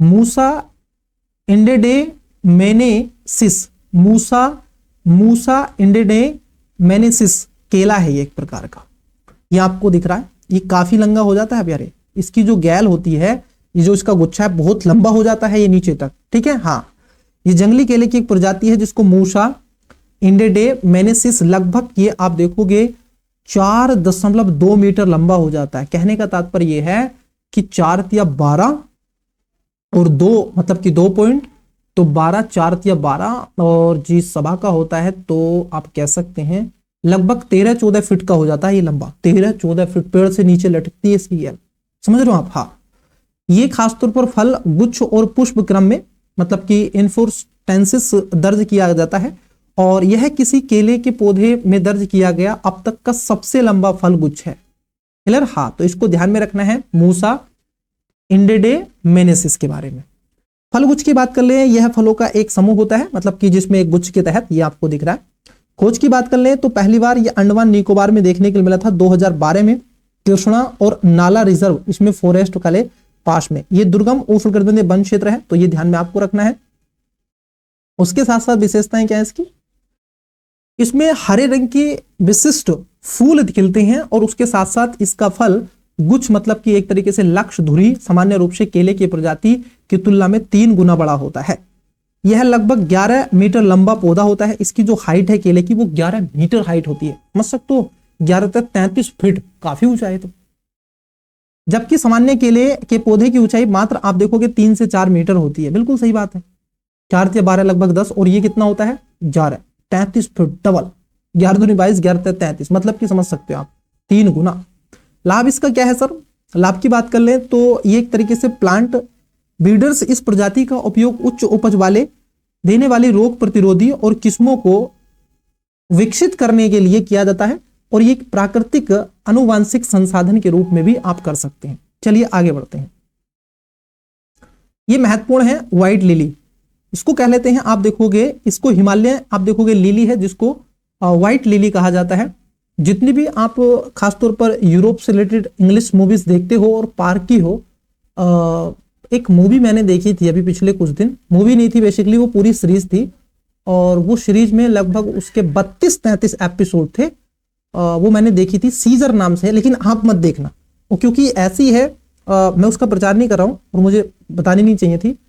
वो बड़ी लव स्टोरी, इंटरेस्टिंग, बहुत सारी चीजें हैं उसमें, तो उसमें बेसिकली बहुत है, ये लिली बहुत ही बार उसमें यूज किया गया है। और ये पुष्प अधिकतर आप देखोगे, जितने भी आप ऐसी मूवी देखते हो तो वो लोग जो वेलकम करते हैं, ये शादी में यूरोप की अगर आप देखते हो शादी होती है तो लोग लिली का फूल ये लेकर के जाते हैं ऐसे गिफ्ट में, है ना, मोस्ट वेलकम।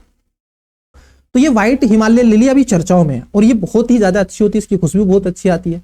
तो उत्तराखंड वन विभाग ने अभी नवीनतम रिपोर्ट में व्हाइट हिमालयन लिली के संरक्षण पर बल दिया है। तो ताकि अब देखो, जैसे क्या आप अभी गुलाब हम यूज ज्यादा करते हैं और गेंदे का फूल बहुत ज्यादा यूज करते हैं ना, यही तो फूल 2-3 है, कमल का फूल भी इतना नहीं यूज करते, लेकिन गेंदा और गुलाब बहुत फूल हम यूज करते हैं। तो व्हाइट हिमालयन लिली खासतौर पर ये आप देखोगे लीलियम पॉलीफिलम के बारे में अगर हम बात कर लें तो यह दुर्लभ और सुगंध लिली प्रजाति होती है जो हिमालय के क्षेत्र की मूल नेटिव प्रजाति है, वहां पर आपको मिलेगी। इसके फूल आमतौर पर सफेद या फिर गुलाबी रंग के हो सकते हैं और ये धब्बे गहरे धब्बेदार होते हैं, देखो ये आपको दिख रहे हैं। उसके साथ साथ हम बात कर ले, यह एक तरीके से अल्कलाइड्स या फिर आप देखोगे उसके अलावा फ्यूरोको मोरिन्स जैसे सक्रिय रासायनिक घटक प्रचुर मात्रा में पाए जाते हैं। पारंपरिक चिकित्सा पद्धति में इसका उपयोग होता रहा है। इससे खासतौर पर हाइपरडिप्सिया, अत्यधिक प्यास लगना, हेमेटेमिसिस मतलब कि खून की उल्टी, ब्रोंकाइटिस गठिया आदि के उपचार में यूज किया जाता है। अत्यधिक प्यास लगे तो इसका आप सेवन कर सकते हो, इसके पत्ते को आप खा सकते हो, आपका सही हो जाएगा। उसके साथ साथ जैसे खून की उल्टी आती है तो ये उसमें काम करता है। गठिया जो रोग होता है जिसको टाइटिस कहा जाता है, वो उसमें यूज करते हैं। लेकिन जानते हो क्यों यूपीएससी पूछ सकता है इसको, ये क्रिटिकली इंडेंजर है IUCN में, इसलिए मैं बोल रहा हूं, तो ये ध्यान में आपको रखना है। मोस्ट है लिली, व्हाइट लिली कहां पर मिलती है ध्यान में रखना, हाँ हिमालय में मिलती है, हिमालय क्षेत्र में। उत्तराखंड में अभी देखने के लिए आपको मिली थी। चलिए आगे बढ़ते हैं। मुरीकुटी पाचा, मुरीकुटी पाचा क्या है, ये भारतीय शोधकर्ताओं ने एक मुरीकुटी पाचा पौधे के घाव भरने की क्षमता का उपयोग किया है। देखो क्या करते हैं इसको लोकल में, मुरीकुटी पाचा, ये जो शुगर कैन की फसल होती है, अब मैं किसान परिवार से आता हूं तो उसमें आपको मिल जाता है। इसमें क्या करते हैं, जैसे कई बार क्या होता है जब किसान कुछ काम करते हैं तो उनके हाथ पैर कहीं से ना कहीं से कुछ लग जाता है, दरांत लग जाता है, फावड़ा लग जाता है और भी कुछ चीजें, खुरपी लग जाती है ना, तो ये सब क्या होते हैं, कट लग जाता है। तो ये किसान क्या करते हैं, एक ये घास का मिलता है जैसे मुरीकुटी पाचे की तरह ही होता है, तो उसको ऐसे मसलते हैं और उसको मसलने के पश्चात ऐसे उसका रख निकाल लेते हैं जो है ना, और उसको उसके ऊपर डाल देते हैं घाव। आप यकीन नहीं करोगे, मैंने स्वयं इसका एक्सपेरिमेंट किया है और मैंने स्वयं देखा अपनी आंखों से, ये मिनटों सेकंडों में ब्लड को वही रोक देता है, ब्लड नहीं निकलने देता उसे, रोक स्टॉप एकदम, बेंडिंग खत्म। और उसके साथ साथ 1 से 2 दिन में आपका वो घाव भर के ठीक हो जाता है 2-3 बार में डालने में। मतलब कि इतनी हाई स्पीड दवाई की तरह काम करता है ये। अब इसमें ऐसे कुछ पदार्थ पाए जाते हैं जिसके लिए जाना जाता है। तो आपका जो है इसको बोलते हैं मुरीकुटी पाचा। पर्यायवाची की बात कर ले, दक्षिण पूर्व आप देखोगे एशिया मूल रूप से नेटिव पादप है, लेकिन भारत सहित अन्य उष्णकटिबंधीय क्षेत्रों में भी पाया जाता है। विशेषता की बात कर ले, यह लाल तला वाला पादप होता है और केरल में स्थानीय भाषा में इसको मुरीकुटी पाचा कहते हैं। कहां पर मुरीकुटी पाचा कहां कहते हैं इसको? केरल में कहते हैं। इसको व्रण रोपणी कहा भी जाता है और यह घाव भरने के लिए लगभग आपको देखोगे इसमें क्या होता है, एक्टियोसाइट नामक एक प्राकृतिक यौगिक पाया जाता है। क्या पाया जाता है? एक्टियोसाइट। एक्सियो जो आपका साइड है वो पाया जाता है, एक्सियोसाइड, और उससे क्या कर देता है, ये घाव को भर देता है, जो औषधीय गुणों के लिए जाना जाता है। तो मुरीकुटी पाचा याद में आपको रखना है, ये मुरीकुटी पाचा है। चलो आगे बढ़ते हैं। आरोग्य पाचा, ये भी एक आरोग्य पाचा, वो मुरीकुटी पाचा था, ये आरोग्य पाचा है। ये केरल में आरोग्य पाचा को वैश्विक स्तर पर प्रकाश में लाने वाले, अभी क्या हुआ था, इनकी कुट्टी मथन कानी की मृत्यु हो गई है। अब इनका निधन हो गया तो ये जाना गया है क्योंकि आरोग्य पाचा को इन्होंने वैश्विक स्तर पर लाया था। आरोग्य पाचा शब्द है खासतौर पर शक्ति देने वाला पौधा, एक शक्ति देता है, मतलब कि व्यक्ति को एनर्जी प्रोवाइड कराता है। औषधीय गुण होते हैं क्योंकि ये एक तरीके से एंटीऑक्सीडेंट, तनाव रोधी होता है, रोगाणु रोधी होता है, सूजन रोधी होता है, ट्यूमर रोधी होता है, अल्सर रोधी होता है और मधुमेह रोधी होता है।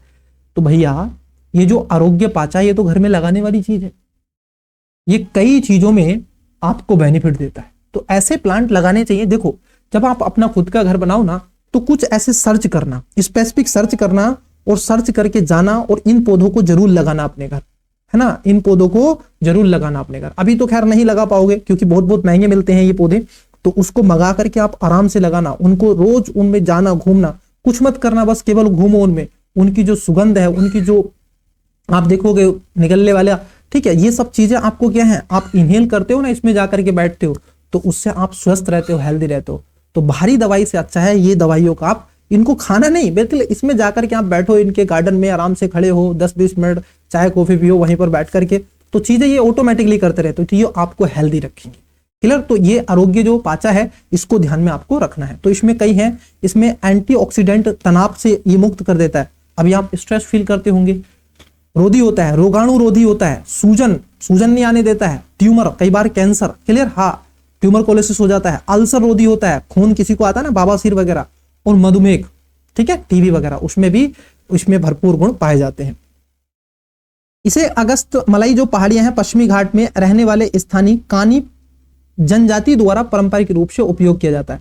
तो एक प्रजाति है, जनजाति हम माफ कीजिएगा, कहां पर, अगस्त मलाई की जो पहाड़ियां पश्चिमी घाट पर, कानी जनजाति, तो इसको यूज करती है, उपयोग करती है इसका।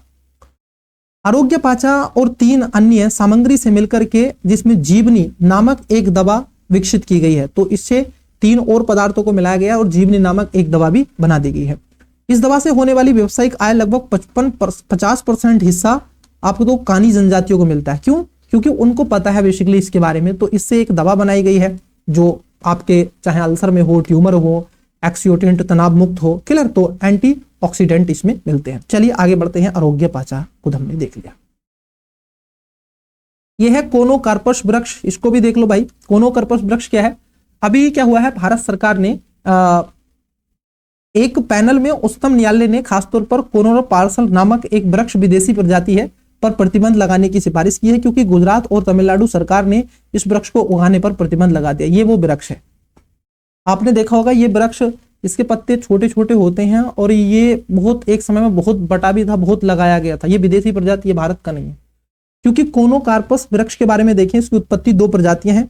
एक प्रजाति उष्णकटिबंधीय अमेरिका के तटीय क्षेत्रों में, पश्चिमी अफ्रीका में कुछ हिस्सों में पाई जाती है, और दूसरी प्रजाति जिसको बोलते हैं सोमालिया और यमन के शुष्क तटीय प्रदेशों में, उत्तर पूर्वी अफ्रीका और अरब महाद्वीप में भी आपको पाई जाती है।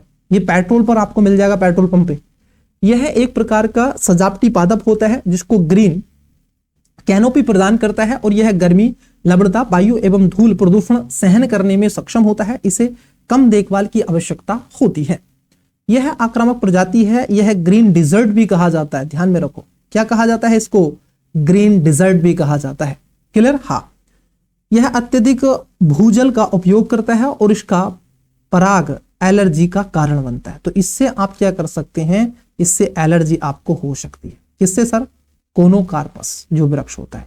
आपने देखा होगा आपके आस पड़ोस में, आपके घर में भी शायद ये होगा कोनोकार्पस। हाँ, आगे बढ़ते हैं।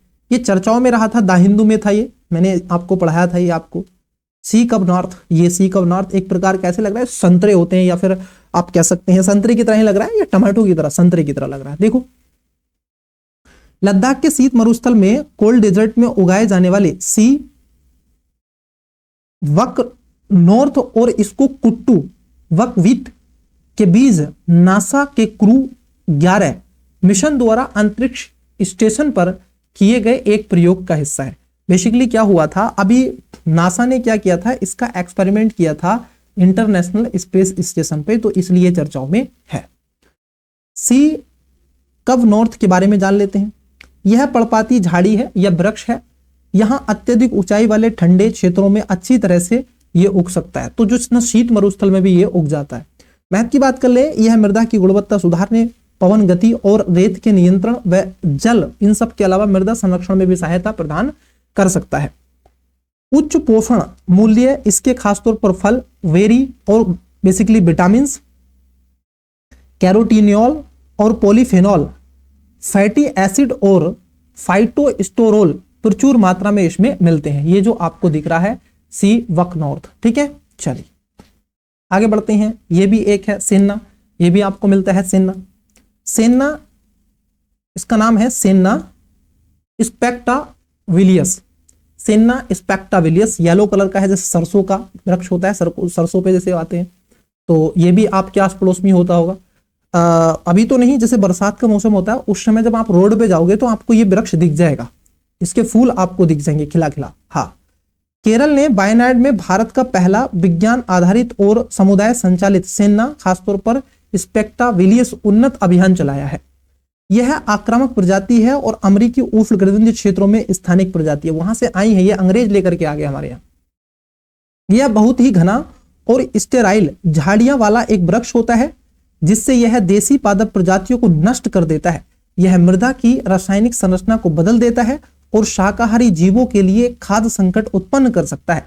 यह 7 से 8 मीटर तक ऊंचा हो सकता है। बिल्कुल मैंने इसको देखा है, रोडों पर आपको मिल जाता है। केरल के राज्य के पुष्प, मतलब कि आप देखोगे कन्नी कोन्ना से मिलता जुलता है, तो यहाँ पर कन्नी कोन्ना एक केरल का राज्य के पुष्प है, तो उससे मिलता जुलता आपको दिखाई देगा, जिसको सेन्ना कहा गया है। Clear, senna spectabilis. आगे बढ़ते हैं। तो चलिए, तो प्रिय विद्यार्थियों, बेसिकली ये था आपका जो हमने देखा था स्पीशीज से संबंधित। अब इसके बाद जो हम एक और क्लास आपसे लेंगे, एक क्लास मुझे लेनी है आपसे, और वो क्लास मैं लूंगा, मैपिंग की क्लास लूंगा। हाँ बोले सर, बिल्कुल हाँ, मैं मैपिंग की क्लास लूंगा आपसे, और उस मैपिंग की क्लास में आपको कंप्लीट बताएंगे, और उसमें 2-3 चीजें मैं लूंगा आपसे। मैपिंग की क्लास तो होगी, उसमें क्या क्या लोगे सर ये भी बता दो हमें ताकि इंफॉर्मेशन हो सके आपसे। देखो लूंगा क्या क्या मैं उसमें, जो चर्चा परिचर्चा हम करेंगे मैपिंग की क्लास में, उसमें नदी, नेशनल पार्क जो भी चर्चाओं में रहे उनको हम देखेंगे, है ना, इन सभी को हम समझ लेंगे। अच्छा, ये सब तो करवा दिए हैं, इसके आगे इसी का एक पार्ट है, तो उसको मैं अलग सेपरेट पार्ट में आपको करवाऊंगा। रिवर सिस्टम वगैरह ये सारी चीजें हैं उसमें। हाँ, तो चलिए फिर मिलते हैं आपसे किसी और टॉपिक पे, किसी और क्लासेस में। तब तक के लिए मन लगा के पढ़ते रहिएगा। Best of luck, bye.